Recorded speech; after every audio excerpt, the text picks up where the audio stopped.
Right breaking news చూస్తున్నాం. ఇద్దరు కేంద్ర మంత్రులు బడ్జెట్ లో తెలంగాణకు అనా పైసా తీసుకురాలేదన్నారు ప్రభుత్వ విప్ ఆది శ్రీనివాస్. రాజన్న సిరిసిల్ల జిల్లాలో కాంగ్రెస్ శ్రేణులతో కలిసి ఆందోళన నిర్వహించారు.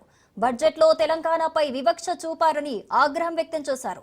8 మంది ఎంపీలుండి విశ్వనగరంగా అభివృద్ధి చెందుతున్న హైదరాబాద్ కి రూపాయి తీసుకురాకపోవటం సిగ్గుచేటన్నారు.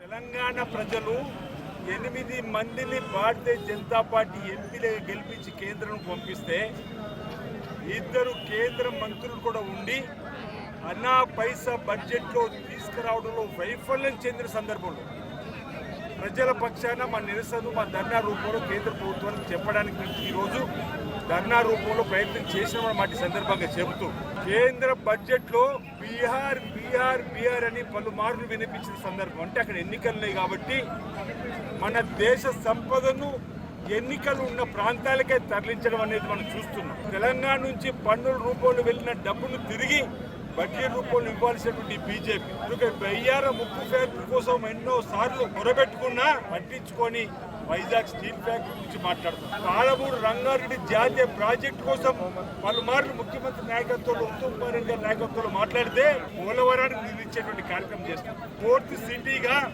నది ప్రక్షాళన మెట్రో ఈరోజు హైదరాబాద్ విశ్వనగరంగా మారుతుంది. దేశం ముందుకు పోవాలంటే నగరాలు ముందుకు పోవాలి. హైదరాబాద్ మహా విశ్వనగరంగా మారుతున్న క్రమంలో నా పైసా ఈరోజు హైదరాబాద్ ఇవ్వకపోవడం భారతీయ జనతా పార్టీ ప్రభుత్వం తెలంగాణ పైన సవితి తల్లి ప్రేమ చూపిస్తుందని నిదర్శనంగా